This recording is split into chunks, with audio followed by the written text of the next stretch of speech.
Have you ever heard a song that literally saved someone's life? Not just emotionally, but physically? Today, I want to share a truly incredible story from the heart of Africa, a story that proves the power of faith and music in the most dramatic way possible. It's about a simple hymn that became a shield against a storm, a story so powerful it has been passed down through generations. The hymn is Rock of Ages, Cleft for Me, a song many of us know and love. But for a group of missionaries and local villagers in a remote part of Africa, these words became their reality. The story begins on an ordinary day, which quickly turned extraordinary.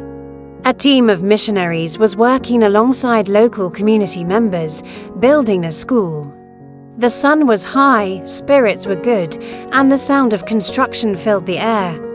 Suddenly, the sky began to change. The bright blue turned into a dark, angry grey. The wind picked up, howling through the trees, carrying the scent of rain and something more. Danger! The villagers, with a wisdom born from living in tune with nature, knew this was no ordinary storm. A massive, terrifying thunderstorm was descending upon them with incredible speed. Panic started to set in. People began to scramble for shelter, but the small, partially built structures offered little protection. The rain came down in sheets, so thick it was like a wall of water. Lightning spiderwebbed across the sky, followed by claps of thunder so loud they shook the very ground beneath their feet. In the chaos, one of the missionaries, a man named Mr. Johnson, spotted something.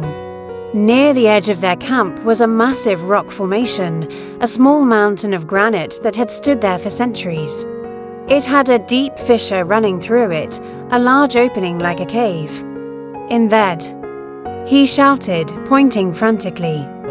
"Everyone, get to the rock." People needed no second urging. They abandoned their tools and ran, slipping and sliding in the mud, towards the safety of the rock. They huddled together inside the cleft, men, women, and children, shivering from both the cold and the fear. Outside, the storm raged with a fury they had never witnessed. Trees were being torn from the ground, and the sound was deafening. Huddled in the darkness of that rock cave, fear was a palpable thing. The children were crying, and even the adults were struggling to maintain their composure. The sheer power of the storm outside felt like it could shatter their rocky sanctuary at any moment. It was in this moment of pure terror that one of the local pastors, a wise old man named Joseph, did something remarkable. He began to sing. His voice, though trembling at first, was clear and steady. The song he chose was one they all knew, a hymn that the missionaries had taught them. "Rock of Ages, cleft for me, let me hide myself in thee." The words echoed off the stone walls of their shelter. At first, he sang alone. But then, one by one, other voices joined in. A young mother holding her child, a teenager who had been paralyzed with fear, the missionary Mr. Johnson, and then another and another. Soon, the entire cave was filled with the sound of their singing. "Let the water and the blood from thy wounded side which flowed be of sin the double cure, save from wrath, and make me pure." Their voices rose together, a powerful chorus that pushed back against the roar of the storm. The fear didn't completely vanish, but it was transformed. The act of singing together, of focusing on those words of faith and refuge, created a bubble of peace amidst the chaos. They were no longer just a terrified group of individuals, they were a community, united in song and spirit. The hymn wasn't just a collection of words anymore. They were literally hiding in a cleft of a rock, praying for deliverance. The lyrics became their lived experience, their prayer, their declaration of faith in the face of nature's wrath. They sang the hymn over and over again. Each verse seemed to give them more strength, more courage. The children's sobs quieted, replaced by the sound of their small voices joining in the song. The storm continued to rage outside for what felt like an eternity, but inside the rock, a sense of profound peace settled over the group. They were safe, sheltered in their Rock of Ages. When the storm finally passed, and a hesitant ray of sunshine broke through the clouds, they emerged from the cave. The scene that greeted them was one of utter devastation. Their camp was destroyed. The half-built school was flattened. Trees were uprooted everywhere.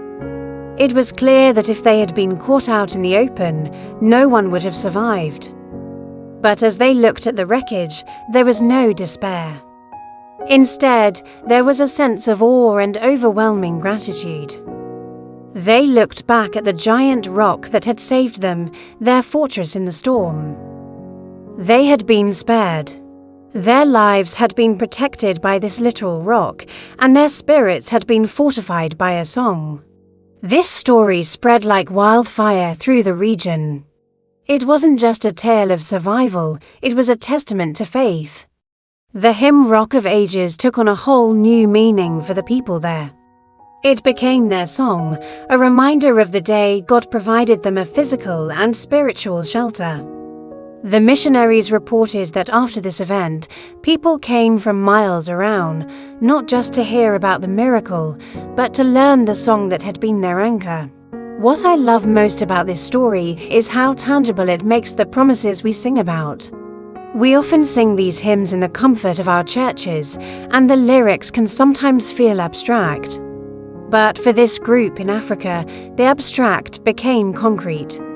Let me hide myself in thee wasn't just a poetic line, it was a desperate, life-saving plea that was answered in the most direct way imaginable.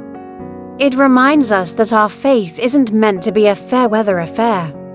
It's forged and proven in the storms of life. The challenges we face, the fears that threaten to overwhelm us, are the very things that can drive us deeper into the safety and security of our own Rock of Ages. That rock can be our faith, our community, our inner strength, or the love of our families. This story from Africa is a powerful symbol for all of us. When the storms of life are raging around you, whether it's a storm of anxiety, grief, uncertainty, or loss, remember there is a rock you can run to. There is a place of refuge. And sometimes the path to that refuge is paved with a song. Sometimes lifting your voice, even when it's trembling, is the first step toward finding peace in the middle of the storm. The power of music to unite, to heal, and to strengthen is truly universal. This story beautifully illustrates how a hymn written in 18th century England by Augusta's top lady could cross continents and centuries to become a literal lifeline for a community in Africa. It shows that the truths and comforts these songs offer are timeless and know no borders. So, the next time you hear Rock of Ages, I hope you'll remember this story. Remember the missionaries and villagers huddled in a cave, their voices rising in defiance of the storm. Let it be a reminder that no matter how fierce the tempest, there is always a refuge. And now, I want to do something a little different. I want to invite you to experience a little piece of what they felt that day. Let's make this space our own little cleft in the rock. Let's fill it with the sound of this powerful hymn. I'm going to sing it, and I invite you, wherever you are, to sing it with me. Don't worry about how you sound. Just let the words fill your heart and your space. Let's sing together. Rock of Ages, cleft for me, let me hide myself in thee. Let the water and the blood from thy riven side which flowed be of sin the double cure, save from wrath and make me pure. Not the labours of my hands can fulfil thy law's demands. Could my zeal no respite know? Could my tears forever flow? All for sin could not atone. Thou must save, and thou alone. Nothing in my hand I bring, simply to thy cross I cling. Naked, come to thee for dress. Helpless, look to thee for grace. Foul, I to the fountain fly. Wash me, Saviour, or I die. While I draw this fleeting breath, when my eyelids close in death, when I soar to worlds unknown, see thee on thy judgment throne, Rock of ages, cleft for me, let me hide myself in thee. Thank you for sharing in that moment with me. It's stories and songs like this that connect us across time and space. If this story touched you, please like this video and share it with someone who might need to hear it. And subscribe for more stories that inspire and uplift. Until next time, find your rock and don't be afraid to sing in the storm.